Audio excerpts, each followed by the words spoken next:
आप देख रहे हैं श्री हरि कृपा आश्रम चैनल। संस्थापक स्वामी श्री हरि चैतन्य पुरी जी महाराज।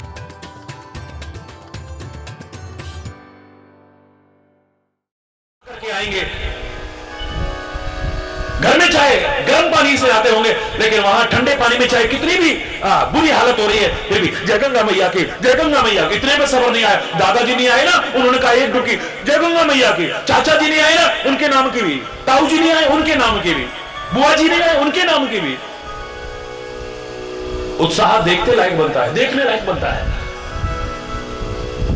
बाहर के लोगों ने आकर के गंदगी नहीं की, वहां पर गंगा को प्रदूषित किया है, तो वहां के किनारे के लोगों ने जो अपने गंदे नाले उसमें छोड़ रखे, उसकी वजह से गंगा प्रदूषित हो रही है, नदियां प्रदूषित हो रही हैं। उनको सहज में मिली है, वो उसका महत्व नहीं समझ पा रहे। लोग दूर दूर से चल के आते हैं, कितना खर्चा करके आते हैं, कितने कष्ट उठा के आते हैं, और जब हिमालय में आते हैं, परमात्मा की विभूति उस हिमालय को देखते ही नाचने लगते हैं। कैमरे चालू, ओ देखो, ओ देखो। वहां खेतों में काम कर रहे हैं जो लोग, उनसे पूछो इस हिमालय की तरफ देखते हो कभी? एक काम रह गया, काम नहीं करना अपना, यही देखते रहेंगे। सहज में मिल गया ना, हरि बोल, जोर से बोलो ना। आप भी आते हो कार्यक्रमों में, लाखों लाखों की भीड़।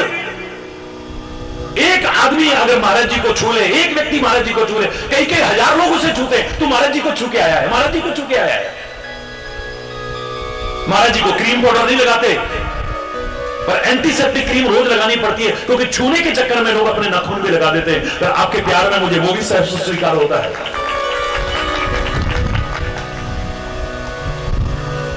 पीछे की घटना आप लोगों को याद होगी, टेलीविजन पर अगर देखा हो, 2.5-3 लाख आदमी की भीड़ में मेरे पास कमिश्नर आया रोता हुआ, महाराज जी हमारे क्षेत्र की इज्जत बचा लीजिए। क्या हुआ? बहुत सारे लोग मिट्टी का तेल, पेट्रोल लेके खड़े हुए हैं, अगर महाराज जी को छूने नहीं दोगे हम आत्मदाह कर लेंगे। यहां महाराज जी को छूना चाहते हैं, महाराज जी अगर बीच में निकल के गए तो दुर्घटना हो जाए, स्टम्पेड हो जाएगा। मैंने हाथ जोड़ करके सबसे प्रार्थना की, जितना प्यार आप करते हो उससे अनंत गुना महाराज जी आपसे प्यार करते हैं, इसमें कोई शक नहीं है। अपनी प्रशंसा करना शर्म की बात है, लेकिन इस चीज के लिए तो मैं कह सकता हूं, यह हृदय को बंजर भूमि नहीं है, उपजाऊ भूमि है। अगर प्यार का एक बीज आपने बोया है तो कई गुना होकर के लौटा के मिलता है। आप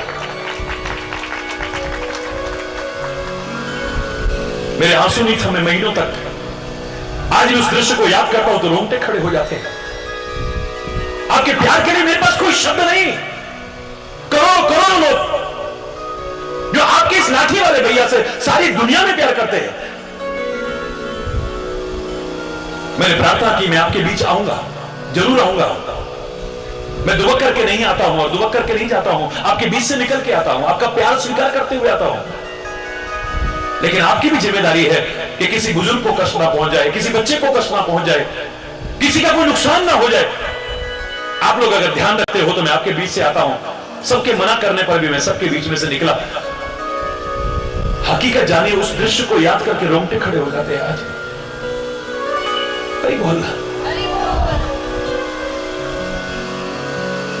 उनको नहीं मिलते, उस इलाके में कोई संत नहीं जाते, कोई महाराज नहीं जाते, क्योंकि वहां कुछ मिलता नहीं है। हरि चैतन्य की ना तो वाणी बिकी हुई है, ना हरि चैतन्य बिका हुआ है। प्यार से ही जाता था, प्यार से ही जाता है, और प्यार से ही जाता रहेगा और आता रहेगा। पहली बार उन लोगों को मौका मिला, उन्हें बड़ी मुश्किल से मिली वो चीज, कदर की होती है। सहज में मिल जाए, 3 दिन है ना, चलो कल चलेंगे, हरि बोल। कौन सा महाराज जी भागे जा रहे हैं यार, हरि बोल ना, जोर से बोलो ना। कोई नहीं यार, महाराज जी कौन सा कल चलेंगे, ठीक है। देखो जी हम इतनी मुश्किल से तो आए, चलो ना, ये काम भी जरूरी है ना जरा, हरि बोल। सहज में जो चीज मिल जाती है आदमी उसकी कदर नहीं कर पाता है। माता पिता तुम्हें सहज में मिल गए हैं, ये भारत माता तुम्हें सहज में मिल गई है, भारत की वो अमूल्य और महान संस्कृति तुम्हें सहज में मिल गई है। काश इसकी कदर कर पाओ, तुम्हारी जिंदगी समझ जाएगी। मुझे नाज है अपने भारत पर और भारतीय संस्कृति पर। और विचार करोगे तो आपको भी नाज होगा। I am proud to be an Indian. गर्व है मुझे भारतीय होने का। आपको याद होगा जब यूनिवर्सल पीस कॉन्फ्रेंस में मुझे बोलने का मौका मिला, इतने सारे धर्म मैंने पहली बार देखे, मैंने सबको प्रणाम किया, पूरे भारत की ओर से प्रणाम किया, अपनी धर्म और संस्कृति को समझते हुए सबका सम्मान किया। लेकिन जब मेरा बोलने का मौका आया, मैंने इतना कहा कि मेरे भारत के चिंतन से आगे अगर कोई बोलेगा, हरिचेतन उसके चरणों का गुलाम बन जाएगा। नाम रखा है पीछे यूनिवर्सल पीस कॉन्फ्रेंस, लेकिन यूनिवर्स की कहीं चर्चा भी नहीं है। आप ज्यादा से ज्यादा वर्ल्ड पीस तक बोले हो, विश्व शांति तक बोले हो। मैं हर धर्म का सम्मान करता हूं, लेकिन विश्व शांति से ज्यादा आप लोग नहीं बोले। मुझे नाज है अपने भारत और भारतीय संस्कृति पर। आज से नहीं, सनातन काल से कहती आ रही है, ओम देव शांति, अंतरिक्ष शांति, पृथ्वी शांति, रातः शांति, रौखदय शांति, वनस्पतय शांति। अंतरिक्ष में शांति चाहती है, पृथ्वी में शांति चाहती है, पाताल में शांति चाहती है, औषधियों में शांति चाहती है, वनस्पतियों में शांति चाहती है, और ज्यादा क्या कहूं, शांति रेव शांति। जो शांति में भी शांति चाहती है वो भारत की संस्कृति हो सकती है, कोई और नहीं। बाहर के लोग कह सकते हैं कि चंद्रमा पर हम चढ़ गए, तुम चंद्रमा की पूजा कर रहे हो अभी तक। हम मंगल पर चढ़ने की बात और रहने की बात कर रहे हैं, तुम मंगल की पूजा कर रहे हो अभी तक। अरे तुम रहना तो दूर, जैसे यहां गंदगी करी है वहां भी करते रहना। हम फिर भी इनकी पूजा करते रहेंगे, क्यों? फिर भी इनका सम्मान करते रहेंगे, क्यों? क्योंकि हम ग्रेटफुल हैं, हम एहसान फरामोश नहीं। हम इंद्र कैसा है क्या है इस पर नहीं जाते, पर इंद्र हमें जल दे रहा है, हम उसका भी सम्मान करते हैं। तुम सूर्य पर भी जाकर के चाहे गंदगी कर देना, लेकिन हम सूर्य की पूजा करते रहेंगे। वो हमें प्रकाश दे रहा है, हमें अंधकार से उबार रहा है, हमें ठोकरों से बचा रहा है। ये देवता है हमारे लिए। देवता यानी जो देता है। हाँ, देवता भी मनुष्य बनने के लिए तरसते हैं, इतना याद रखना। इसका तात्पर्य मानव जीवन देव दुर्लभ है, इसमें कोई शक की गुंजाइश नहीं है। देवता भी मानव बनने के लिए तरसते, अपने किन्हीं पुण्यों के कारण वो देव बन गए, लेकिन इससे आगे अब कुछ नहीं कर सकते। वो इससे आगे कुछ करना चाहेंगे तो फिर मानव बनकर के धरा पर आना पड़ेगा, तो कुछ कर पाएंगे। तरसते हैं, श्री राम धरा पर आ रहे हैं मानव बनकर के, तो सारे देवी देवता तरस रहे हैं। कोई बंदर बन रहा है, कोई भालू बन रहा है, कोई रीछ बन रहा है। भगवान कृष्ण अवतार लेकर के आते हैं, कोई ग्वालबाल बनकर के, गंवार ग्वाल वाले बनने को तैयार है। इसी बहाने कम से कम पृथ्वी लोक पर हमें भी जाने का मौका मिलेगा, उनकी सेवा का मौका मिल जाएगा। हरि बोल। ये भारत की संस्कृति कृतज्ञता ज्ञापन की संस्कृति है, एहसान फरामोशों की संस्कृति नहीं। क्या दिया हमको मां बाप ने, क्या दिया गुरु ने हमको, क्या दिया भारत ने हमको, क्या दिया परमात्मा ने हमको। आज तुम पाश्चात्य सभ्यता का अंधानुकरण करते इन बातों को दोहराने लग गए, लेकिन भारत ने तो कृतज्ञता सिखा दी कि हम इनका एहसान कभी चुका नहीं सकते हैं, लाख जन्म लेकर के नहीं चुका सकते हैं। मेरे भारतवर्ष में कोई भी धार्मिक अनुष्ठान अधूरा है अगर कलश स्थापित ना हो, और वो कलश मंगल कलश तब बनता है जब उसके ऊपर नारियल रखा जाता है। किसी का सम्मान करना हो और कुछ दो ना दो, वो लोग शॉल उड़ाते हैं, एक नारियल दे देते हैं, यही बहुत बड़ा सम्मान है अपने आप में। क्या है नारियल में, क्या है नारियल में? मैंने एक बार विचार किया, नारियल कृतज्ञता का परिचय देता है, हमारी तरह नहीं है। वो कहता है मैं कभी नहीं कहूंगा तुमने मुझे क्या दिया है। अरे समुद्र के किनारे होता हूं मैं, खारे पानी से सींचा जाता हूं मैं, लेकिन कभी भी तोड़ के देख लेना, मैंने उस खारे पानी को भी मीठा करके लौटाया है और साथ में नारियल भी दिया है। हम तो क्या कर रहे हैं, हमें नदियां मिली, इतनी पवित्र नदियां, हमने तो उनको भी गंदा कर दिया है। हवा मिली इतनी प्यारी प्राणदायिनी, हमने उसको भी गंदा करके रख दिया है। परमात्मा ने हमको मन दिया, मस्तिष्क दिया, हम क्या कुछ सोच विचार सकते थे, क्या कुछ कर सकते थे, हमने उसको भी गंदा कर लिया है। मन को भी गंदा कर लिया, मस्तिष्क को, विचारों को भी गंदा कर लिया है। हमने तो सब कुछ गंदा ही गंदा किया है ना। लेकिन नारियल कहता है कभी भी तोड़ के देख लेना, तुमने खारे पानी से सींचा था, मैंने तो उसको भी मीठा करके लौटाया है और साथ में नारियल भी तुमको दिया है। देखो इससे बढ़िया कृतज्ञता परिचय का दूसरा उदाहरण कहां मिले? जब भी मुझसे कोई पूछता है क्या दिया भगवान ने, मैं कहता हूं क्या नहीं दिया है। क्या दिया है? मैंने कहा एक हाथ की कितनी कीमत है बताना जरा, कितने का एक हाथ बताओ? सारी दुनिया की दौलत इकट्ठी कर लें, गुप्त और प्रकट खजाने सारे इकट्ठे कर लें, एक हाथ नहीं मिल सकता ऐसा प्राकृतिक हाथ। भगवान न करे किसी का हाथ नहीं है या नहीं रहता है, तब पता चलता है हाथ क्या होता है। आंखों की कीमत क्या है उससे पूछो जिसकी आंखें नहीं है या नहीं रहती हैं, जो देख नहीं पाता है। पैरों की कदर क्या है उससे पूछो जिसका पैर नहीं है या पैर नहीं रहता है। इन हाथों की कदर क्या है उससे पूछ करके देखो जिसका हाथ नहीं था या नहीं रहता है। जवान की क्या कीमत है जो बोल नहीं पाता, उससे पूछ करके देखो। दिमाग की क्या कीमत है उससे पूछ करके देखो, जो बेचारा सोच विचार नहीं सकता। लोग पागल पागल कहते हैं उसे, तुम क्या समझोगे, सहज में मिल गया तुम्हें। सारी दुनिया की दौलत इकट्ठी करके एक हाथ नहीं, कौन कीमत आ सकता है इसकी बोलो? कितने भी बड़े वैल्यूटर बनते हो आप, आजकल तो कंप्यूटर का जमाना है, एक सेकंड में नाप करके ये जमीन कितने की है, ये प्लॉट कितने गज का है, कौन से इलाके में है, कन्वर्जन करा रखा है, अच्छा इतने का है। ये गाड़ी कितने की है, कौन सा मॉडल है, कितना किलोमीटर चली है, कोई एक्सीडेंटल तो नहीं है, नहीं इतने की है। हर चीज की वैल्यू आंक सकते हो। फैक्ट्री कितने की है, मैं दुनिया की नहीं कह रहा, पूरे शरीर के लिए एक हाथ की कीमत आंक के दिखाओ ना। दुनिया के बड़े से बड़े वैल्यूटर को मेरा चैलेंज, एक हाथ की कीमत। कहते हो क्या दिया उसने, दो हाथ कृपा करके तुम्हें दिए। सारी दुनिया की दौलत इकट्ठी करके एक पैर नहीं मिल सकता तुम्हें। कहते हो क्या दिया है, दो दो पैर दिए हैं तुमको। परमात्मा ना करे किसी की किडनी खराब हो जाए, अस्पतालों में जब जाते हैं ना रोंगटे खड़े हो जाते हैं। इसलिए हम तो रात दिन प्रार्थना करते हैं, सर्वे भवन्तु सुखिनः, सर्वे सन्तु निरामया, सर्वे भद्राणि पश्यन्तु मा कश्चित् दुःख भाग् भवेत्। ऐ परमात्मा सब सुखी हो, सारे निरोगी हो, सब अच्छे अच्छे दिखाई दें, कहीं दुख दिखाई ना दे। जब देखते हैं उन दुखी लोगों को तो हालत रोंगटे खड़े हो जाते हैं। भगवान न करे किसी की किडनी खराब हो गई है, किडनी तो अभी तक बनी नहीं है, उसी की दी हुई कहीं से लेनी है, उसकी कीमत तो आंक ही नहीं सकते। उसको फिट करने में, ट्रांसप्लांट करने में, प्रत्यारोपित करने में लाखों लाखों खर्च हो रहे हैं। उसके बाद भी बॉडी एक्सेप्ट करेगी कि नहीं, शरीर स्वीकार करेगा कि नहीं, कोई गारंटी नहीं।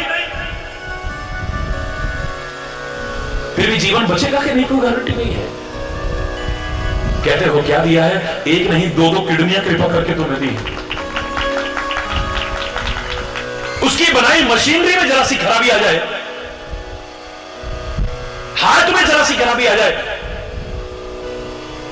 लाखों लाखों रुपए खर्च हो रहे हैं, और उसके बाद भी सामान्य जीवन नहीं है। अब ये मत करना, ये मत खाना, ऐसे मत रहना, ऐसे मत रहना, सामान्य जीवन नहीं, नॉर्मल लाइफ नहीं है। जिसकी मरम्मत में लाखों खर्च होते हो, वो मशीनरी कितने की होगी सोचो।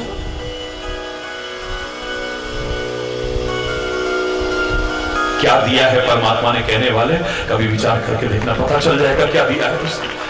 खांचे में फिट की हुई है प्राकृतिक आंखें कितने की होंगी, कान की सुनने की शक्ति खत्म हो जाए तब पता चलता है क्या कीमत है इसकी। और सामने लोग मजाक उड़ा रहे हैं, सुनाई कुछ दे नहीं रहा है, उल्टा का उल्टा जवाब निकल रहा है मुंह से, तब पता चलता है कि कान की कीमत क्या है। दुनिया में कोई छोटा मोटा भी गिफ्ट हमको देता है, हम थैंक यू बोलते हैं उसे, छोटा मोटा गिफ्ट भी। अगर हम एक सच्चे इंसान हैं तो छोटा मोटा कोई उपहार हमको देता है, कोई तोहफा देता है, हम उसको थैंक यू बोलते हैं, नहीं बोलते। वो तोहफा जिसकी कीमत आंकी जा सकती है। ना भी होगा तो पर्ची नीचे लगा के लाते हैं, हटाते नहीं उसको, कितने की आई है, हरी बोलना, बल्कि 2 का 3 करने की कोशिश करेंगे, 200 की आई है तो 300 करने की कोशिश करेंगे, हरी बोलना, हरी बोलना। विचार करके देखिए कभी, वो छोटा सा तोहफा जिसकी कीमत आकी जा सकती है और जिसे कभी ना कभी हमने लौटाना है, रिटर्न करना है कभी ना कभी। आज वो हमारे कार्यक्रम में ये लेकर के आए, हमारा जब मौका लगेगा तो उससे ज्यादा कीमत का या कम से कम उतनी कीमत का लौटाने की कोशिश करते हैं। तो छोटा सा तोहफा जिसकी कीमत आकी जा सकती है, जिसको कभी ना कभी लौटाना है, उसे पाकर के तो थैंक यू भी बोलो, दुनिया के सामने गुण गाओ, वो हमारे लिए ये लेके आया, ये लेके आया। और जब तक तोहफा रहता है उसकी याद रहती है। 50 साल बाद भी कोई पूछे ये कौन ले, कहां से लाए हो, पहले हम लाए नहीं, वो लेकर के आया था हमारे लिए। और जिसने इतने अनमोल तोहफे दिए, जिसकी कीमत भी नहीं आकी जा सकती, जिसे कभी लौटाने की सोच भी नहीं सकते, उसे पाकर के कहते हो क्या दिया है। विचार करेगा कि हम कैसा जीवन जीने की कोशिश कर रहे हैं। कृतज्ञता ज्ञापित करनी चाहिए। लाख जन्म लेकर के कर्जा नहीं चुका सकते, अपनी मातृभूमि का कर्जा नहीं चुका सकते, अपने वतन का कर्जा नहीं चुका सकते, अपने मां बाप का कर्जा नहीं चुका सकते, अपने गुरु का ऋण नहीं उतार सकते, अपने परमात्मा का ऋण कभी चुका नहीं सकते।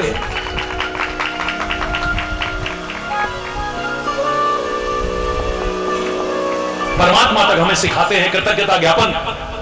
परमात्मा की कोई क्या सहायता करेगा, लेकिन हनुमान थोड़ी सी मदद करते हैं। सारी जिंदगी हनुमान के गुण गाते हैं।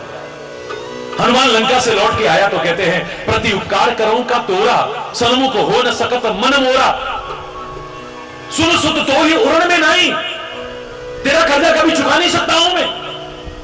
और ये नहीं कि बाद में भूल गए हो, इतने टाइम बाद लंका का युद्ध जीतने के बाद अयोध्या में पहुंचे हैं, सबका परिचय करा रहे हैं एक दूसरे से।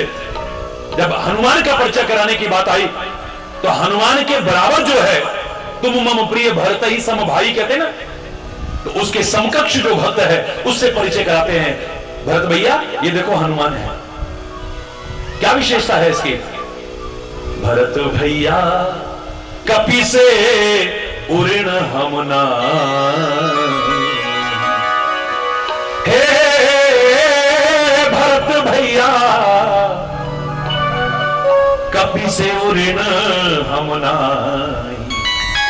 सोयोजन मर्याद सिंधु की लांग गयो क्षण माही। हे भरत भैया मैं इसका कर्जा कभी चुका नहीं सकता हूं, लाख जन्म लेकर के नहीं चुका सकता हूं।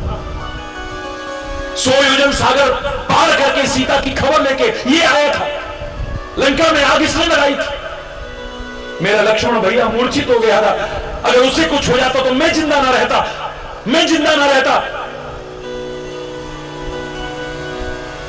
तो जानकी भी न रहती, पता नहीं क्या क्या अनर्थ हो जाता। हे भरत भैया ये था जो संजीवनी समय से लेकर के आया और मेरे लक्ष्मण के प्राण बचाए इसने। हे भरत भैया अगिरामण हमको उठा करके ले गया था पाताल लोक में, तब ये हनुमान ही था, कोई काम नहीं आया उस समय हमारे। ये हनुमान था जो जाकर के हमें अगिरामण के फंद से छुड़ा करके लाया था, इसका ऋण कभी चुका नहीं सकता। जामवंत कहते हैं ऐ परमात्मा क्यों शर्मिंदा करते हो, आप पर कौन कर्जा चढ़ाएगा प्रभु, ये तो आपकी कृपा है कि आप सेवा स्वीकार करो। आपकी हमने सेवा की, ये आप पर एहसान नहीं है, हमारे जैसे पता नहीं कितने हैं। हमें तो ये कहना चाहिए कि स्वामी मोहि न विसारियो, चाहे लाख नहीं कोटि लोग मिल जाएं, हमसे तुमको बहुत है पर तुमसा हमको ना है। हमारा एहसान नहीं कि हमने आपकी सेवा की, हमारे जैसे तो पता नहीं कितने पड़े हुए हैं आपकी सेवा करने वाले। ये तो आपकी कृपा है, आपका एहसान है कि आपने हमारी सेवा स्वीकार की, इस योग्य समझा हमें। हमने कोई कर्जा नहीं चढ़ाया आप पर। बोले नहीं मेरे पर कर्जा हो गया है और मैं कभी कर्जा चुका भी नहीं पाऊंगा। जामवंत कहता है ऐ मेरे परमात्मा पहले तो कर्जा चढ़ाया नहीं, और अगर आपको लगता है कि कर्जा चढ़ाया है तो कर्जा चुका देना चाहिए, कर्जा रखना अच्छी बात नहीं। श्री राम कहते हैं मैं कर्जा चुकाना ही नहीं चाहता हूं। अब क्षमा चाहते हुए मैं एक शब्द कहना चाहूंगा आपसे कि जो किसी का कर्जा न चुकाना चाहे उसे अच्छा कहोगे या बुरा कहोगे, बोलो जोर से बोलो, डरो मत, ठीक से बोलो, अच्छी बात है बोलो ना, अच्छी बात है। जामवंत कहता है प्रभु किसी का कर्जा मैं चुकाऊंगा नहीं, ये कहना तो अच्छी बात नहीं। श्री राम कहते मैं चुकाना ही नहीं चाहता हूं, समझ में नहीं आई। कहते हैं परमात्मा बताइए ना आप क्यों नहीं चुकाना चाहते, अगर आप कर्जा समझ रहे हो तो। श्री राम कहते हैं हे जामन, हनुमान ने और आप लोगों ने मेरे पर कर्जा कब चढ़ाया? जब मैं मुसीबत में था, मेरी सेवा की, मेरा सहयोग किया आपने। वो कर्जा तब चढ़ा जब मैं संकट में था, और कर्जा कब चुकेगा? जब तुम संकट में आओ और मैं तुम्हारी सहायता करूं। मैं तो चाहता हूं तुम पर कभी संकट आए ही ना और मुझे तुम्हारी सहायता करनी पड़े। वाह क्या बात है।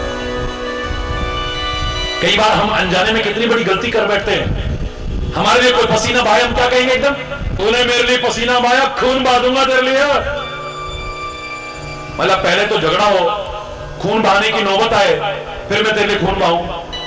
और ये बोल अरे ये कहो है परमात्मा, इस पर कभी जरा सा भी संकट ना आए, इसके लिए कभी पसीना भी ना बहाना पड़े, इतनी कृपा बनाए रखना, इस पर कभी संकट ना आए। और हां अगर आ जाए तो खून भी बहाना पड़े तो हंसते हंसते बहाने को तैयार है। यही कृतज्ञता ज्ञापन है।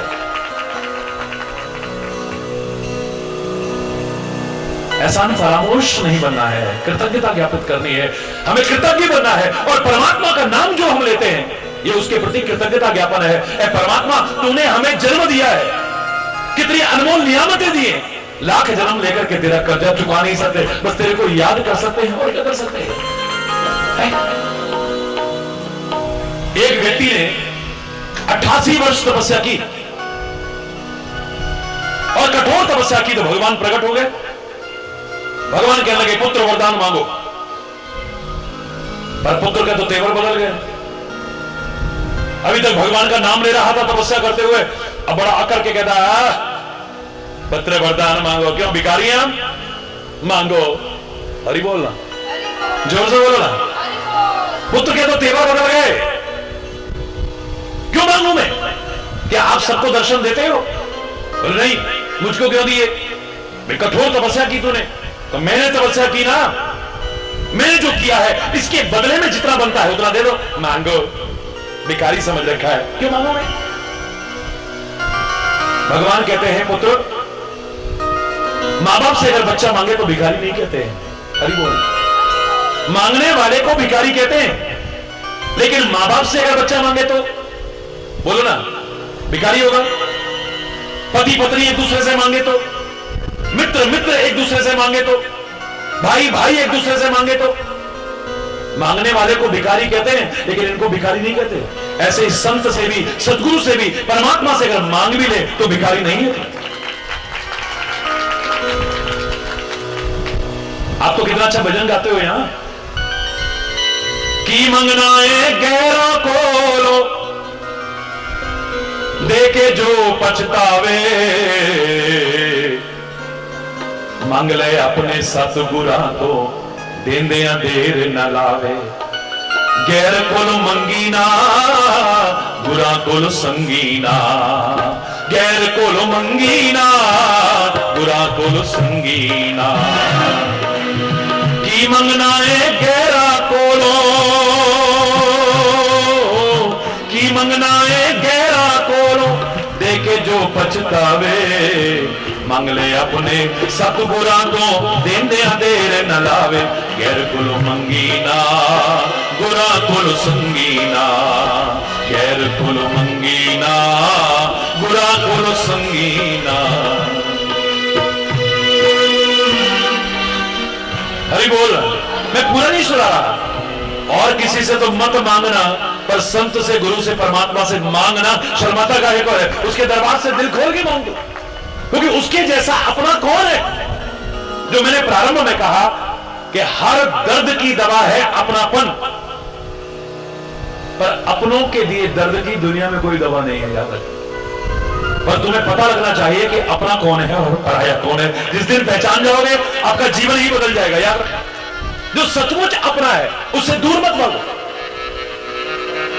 और जिसकी वजह से अपना है सारी दुनिया, उससे दूर मत भागो कभी। हरि बोल रहा, जोर से बोल रहा। परमात्मा कहते हैं कि मांगने वाले को भिखारी कहते हैं, बिल्कुल ठीक है, लेकिन माता पिता से बच्चा मांगे उसे भिखारी नहीं कहते। भाई भाई से अगर मांग भी लेता है तो भिखारी नहीं कहते।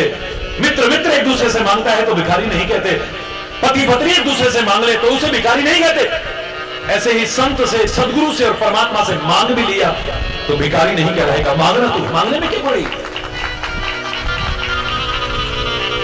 हरि बोल, जोर से बोल, दिल खोल के। एक शब्द अगर मैं कहूं तो गहराई से विचार करिएगा। दिन का उल्टा क्या होता है? दिन का उल्टा क्या है?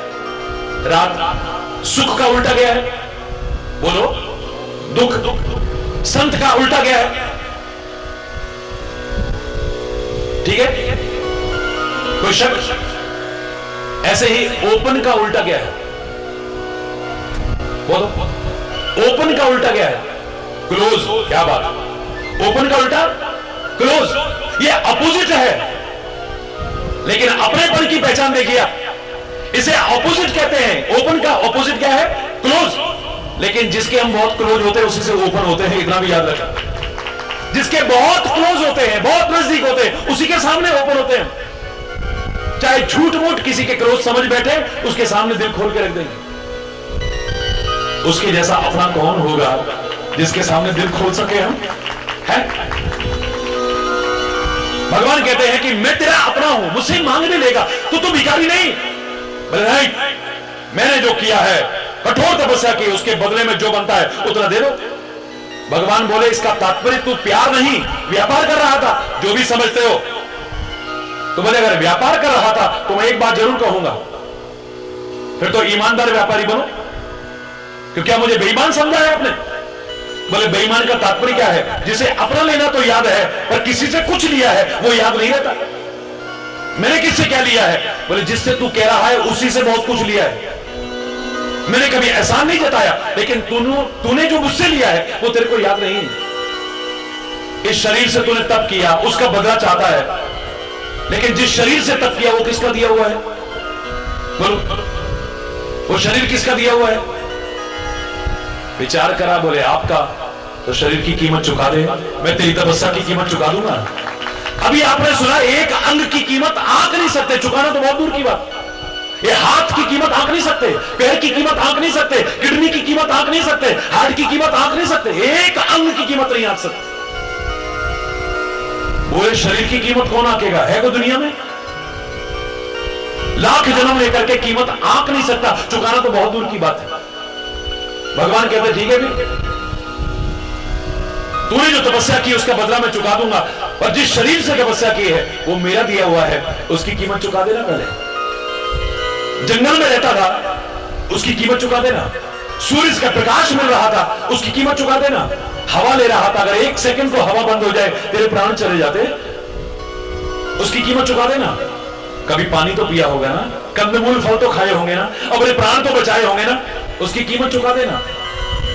सच जानिए, लंबा होकर के लेट गया चरणों में, दंड की तरह से लेट गया चरणों में, और लंबा लेट करके कहता है ऐ परमात्मा मुझे क्षमा करना, मैं मांग रहा हूं, आपसे मांग रहा हूं। सबसे पहले तो ये मांगता हूं कि आपका जो बिल है ना इसे फाड़ करके फेंक देना, क्योंकि मैं लाख जन्म लेकर चुका नहीं पाऊंगा कभी।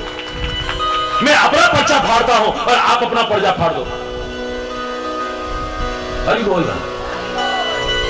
तो वो जो सबसे करीब है हमारे, जो सबसे अपना है हमारा, जिसकी वजह से सब अपने हैं, उसका नाम लेना हमारा फर्ज है। कृतज्ञता ज्ञापन है, उसने इतना कुछ दिया है कि लाख जन्म लेके हम कर्जा तो नहीं चुका सकते, कम से कम दिल से उसे याद तो कर सकते हैं, उसकी महिमा तो गा सकते हैं। इसलिए भगवान का नाम लेना है, माना कि अपने कर्मों का ही फल मिलना है। आपका प्रश्न अपनी जगह है कि कर्मों का फल मिलना है, भगवान का नाम लेने की क्या आवश्यकता है? उसने जो दिया है उसके प्रति कृतज्ञता ज्ञापन करना हमारा पुनीत कर्तव्य बन जाता है, इसलिए परमात्मा का नाम लेना है। और वैसे भी हमारे महापुरुषों ने कहा है कि परमात्मा का नाम लेते हुए अपना कर्म करो, विचार पूर्वक करो। दुनिया में ऐसा क्या असंभव है जो तुम नहीं कर सकते हो? देखो जरा करके। भगवान कृष्ण ने जो संदेश दिया, खाली गीता में कर्म का नहीं दिया, खाली कर्म का नहीं दिया है। कर्म को प्रधान अवश्य कहा है, लेकिन सब कुछ नहीं कहा है। 18 अध्याय में 6 अध्याय सांख्य योग यानी ज्ञान के, 6 अध्याय उपासना योग यानी भक्ति के, और 6 अध्याय कर्म योग है। बराबर बराबर बांटा है उसने। कर्म, भक्ति और ज्ञान का अगर समन्वय हो जाए, ये जीवन कितना आदर्श बनेगा, कितना महान बनेगा, कभी सोचा भी नहीं होगा आपने। भारतीय संस्कृति ये नहीं कहती चाहे जो कर्म करो, चाहे जैसे कर्म करो, विचार पूर्वक कर्म करो, परमात्मा का नाम लेकर के करो, क्या नहीं पा सकते हो। फिर देखो, भारतीय संस्कृति में हमें सबसे पहले प्रातःकाल उठ करके क्या कहा था? प्रातःकाल उठो, किसी की शक्ल मत देखो, अपने हाथ देखो और मंत्र बोलो। क्या मंत्र बोलो? कराग्रे बसते लक्ष्मी, बोलो। कर मध्ये सरस्वती, कर मूले तु गोविंद, प्रभाते कर दर्शनम। कराग्रे बसते लक्ष्मी, करके आगे अग्रभाग में लक्ष्मी का निवास है। यानी तुम मेहनत करो, लक्ष्मी हासिल कर सकते हो। खाली लक्ष्मी यंत्र रख के लक्ष्मी मिल जाएगी, धोखे में मत जीना। अरे बोलना, जोर से बोलो ना। मात्र लक्ष्मी की पूजा करके लक्ष्मी मिल जाएगी। अरे बोलना। हाँ, जो यंत्र बेचे हैं उनके घर में तो जरूर आ जाएगी। अरे बोल भाई, जापान ने कौन सी लक्ष्मी पूजा की थी? कौन सा लक्ष्मी यंत्र है? हिरोशिमा कांड के कुछ समय बाद ही विश्व की महान शक्ति उभर के आर्थिक स्थिति में आया। क्या किया था उसने? मेहनत की थी। अरे बोल, मेहनत की। तुम भी मेहनत करो, लक्ष्मी हासिल कर सकते हो, इसमें क्या समझने की गुंजाइश? हाँ, लक्ष्मी पाकर के खाली सुख मिलेगा इस भ्रम में मत रहना। सुख के साधन जुटा सकोगे, सुखी हो जाओगे, इसकी गारंटी नहीं है। बड़े बड़े लक्ष्मीपति भी सब सुखी हो, बड़े बड़े धनाढ्य लोग भी सब सुखी हो, इस बात की गारंटी नहीं है। हरि बोल। कोई तन से दुखी है, कोई मन से दुखी है, कोई संतान से दुखी है, कोई पत्नी से दुखी है, कोई किसी चीज से दुखी है, कोई ना कोई दुख लगा है। नानक को दुखिया बोलो ना सब। जो सुखी जैसे दिखते हैं ना, उनको भी कभी खोल के देखना, फपोल के देखना, अंदर से ना दुखड़ा निकल आए तो तब कहिएगा कोई ना कोई दुख अंदर से निकल आए। हंसते हुए नजर आ रहे हैं, खुश खुश नजर आ रहे हैं, लेकिन अंदर से देखोगे तो कोई ना कोई दुखड़ा निकल आएगा। हरि बोल।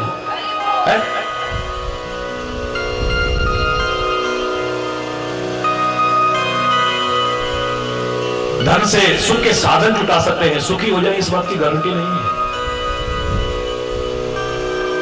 फिर सुखी होने के लिए तुम लक्ष्मी तो क्या, लक्ष्मीपति की भी पूजा करो ना। जो लाख प्रयास करके हासिल नहीं किया वो भी हासिल कर जाओ। वैसे भी भारतीय संस्कृति में लक्ष्मी का वाहन उल्लू बनाया है। कितना गहन चिंतन था हमारे ऋषियों का। ये भारत खाली कृषि प्रधान नहीं, ऋषि प्रधान देश भी है।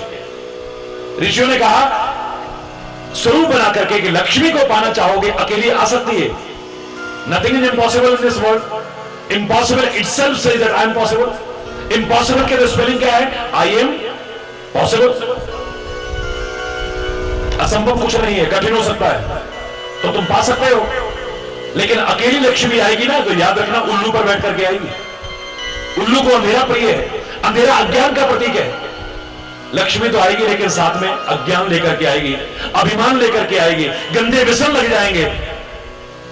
आई हुई लक्ष्मी भी नष्ट हो जाएगी और हमको भी बर्बाद कर देगी। इतना नहीं, लक्ष्मी भी बर्बाद हो जाएगी, हम भी बर्बाद हो जाएंगे। याद रखना, गंदी आदतें लग जाएंगी, अभिमान आ जाएगा, गंदे व्यसन लग जाएंगे। लक्ष्मी ही चाहते हो? बिल्कुल चाहो। विष्णु को याद करो। जब लक्ष्मी आ सकती है तो विष्णु क्यों नहीं आ सकते? अब विष्णु का जो बनाया है, विष्णु के साथ में लक्ष्मी आती है। और जब विष्णु के साथ लक्ष्मी आती है, उल्लू पर सवार होकर के नहीं, गरुड़ पर सवार होकर आती है। गरुड़ का आहार है सर्पों का।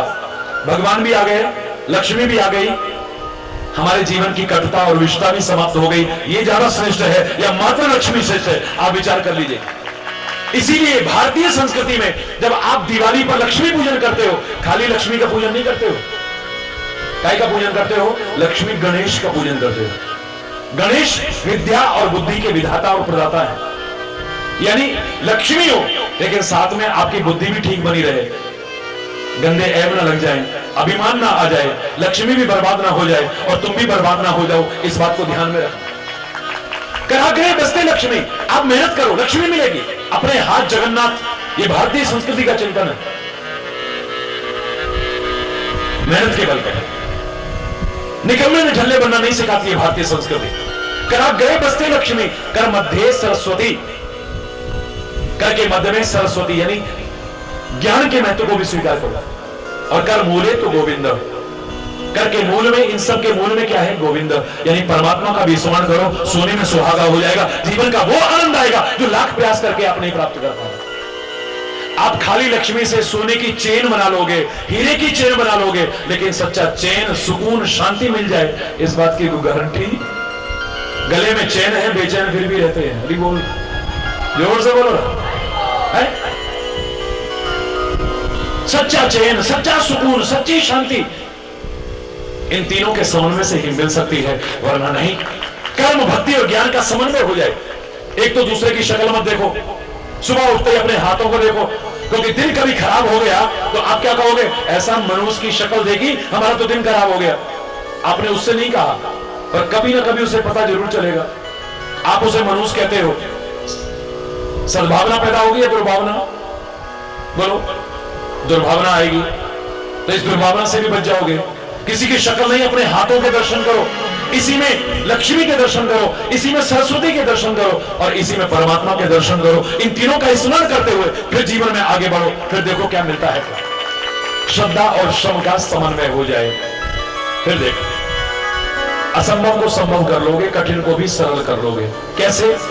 शेष कल आज यहीं पर अगर कोई गलत शब्द निकला हो, उसके क्षमा चाहता हुआ अपनी वाणी को विराम दूंगा। एक बार जोर से बोलेंगे, धर्म की, अधर्म का, प्राणियों में, विश्व का, गौ माता की, भारत माता की, गंगा माता की, संत समाज की, भारत की देवियों की, भक्त समाज की,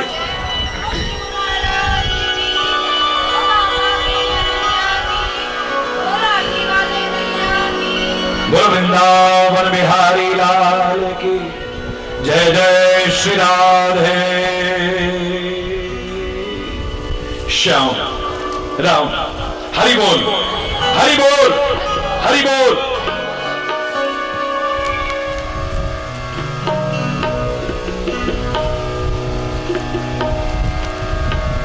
मैं नचना शाम दे नाल, अज मैनू नच लैण दे, नी मैं नचना शाम दे नाल, अज मैनू नच लैण दे। सब अपनी अपनी जगह पर खड़े हो जाएंगे और इसके बाद आरती।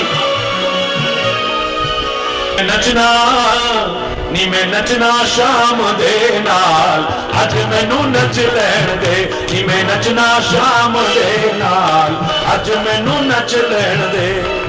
नच लैण दे, नच लैण दे, नच लैण दे मैनू, नी मैं नचना, नी मैं नचना शाम दे नाल, अज मैनू नच लैण दे, नी मैं नचना शाम दे नाल।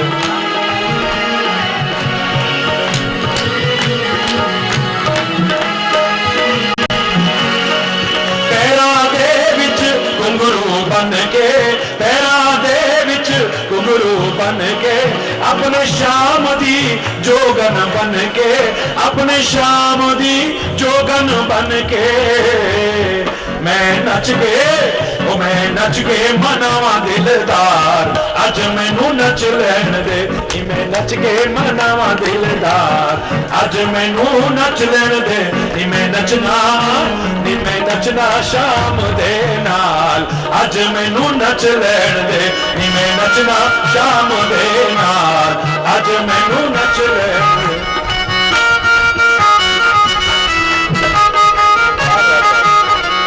लई में नचिया बतेरा, दुनिया लई में नचिया बतेरा, फिर भी ना कोई बनया मेरा, फिर भी ना कोई बनया मेरा। मेरा श्री हरि, मेरा श्री हरि प्यारा यार, अज मैनू नच लैण दे, मेरा श्री हरि प्यारा यार, अज मैनू नच लैण दे, मैं नचना शाम दे नाल, अज मैनू नच लैण दे, मैं नचना शाम दे नाल, अज मैनू नच लैण दे।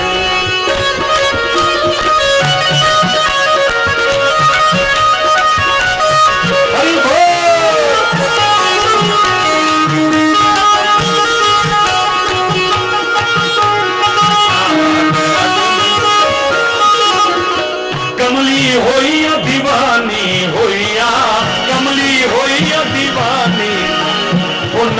तेरे दी मस्तानी होइया, नाम तेरे दी मस्तानी।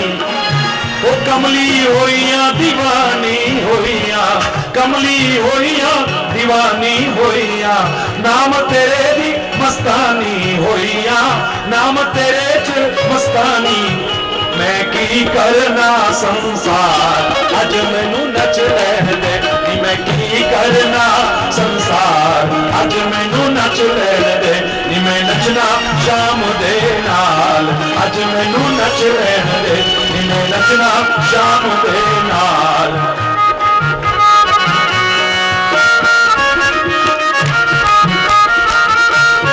हरि बोल।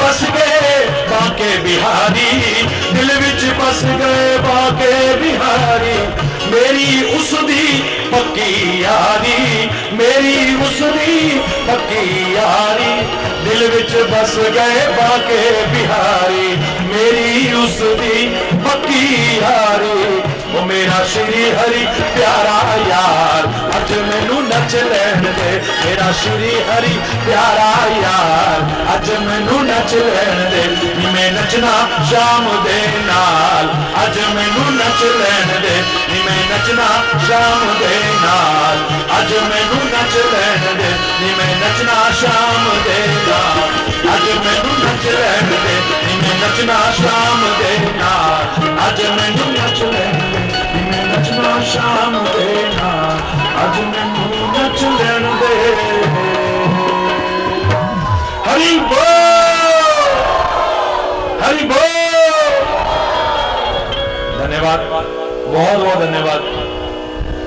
आपकी बात से मैंने आज शुरू किया है कि सचमुच अपना कौन है, उस अपने से एक बार अपनापन जोड़ के देखना, सब दुख दर्द दूर ना हो जाए तब कहना। क्योंकि फिर मैं कह रहा हूं, अपनापन हर दर्द की दवा है, पर अपनों के दिए दर्द की कोई दवा नहीं है।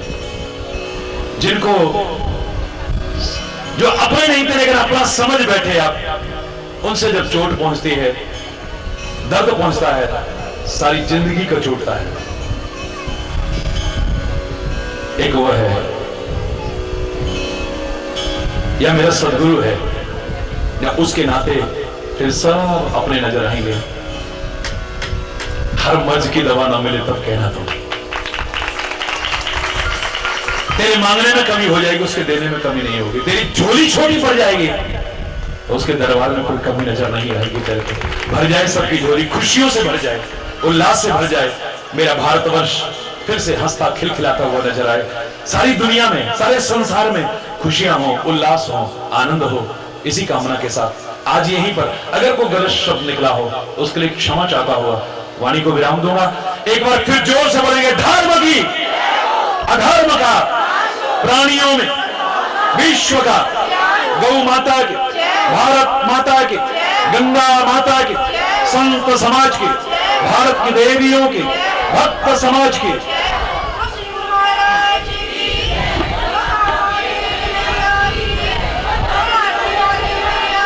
बोलो वृंदावन बिहारी लाल की जय। जय श्री राधे श्याम राम। हरि बोल, हरि बोल, हरि बोल।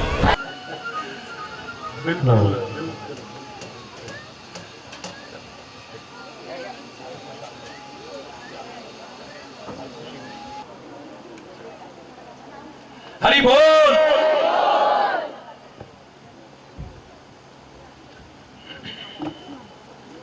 पवित्र हाजरी, इस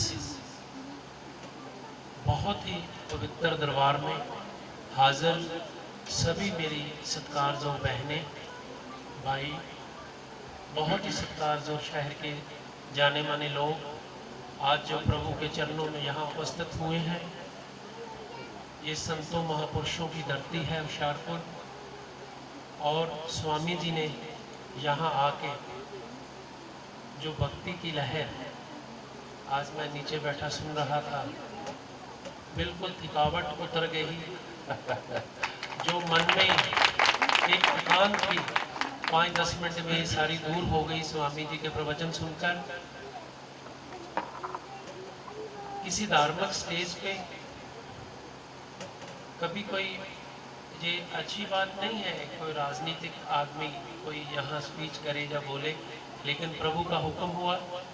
मैं आपके चरणों में यही अरदास करता हूँ कि जो मेरा शहर में तंदुरुस्ती बनी रहे, अमन और शांति बनी रहे, प्रभु की सभी कृपा यहाँ बरसे और आप लोगों का आगमन ऐसे ही होता रहे, ऐसे ही प्रभु का वचन, ऐसे ही गुरबानी, ऐसे ही प्रभु का प्यार हमारे शाहपुर में बरसता रहे।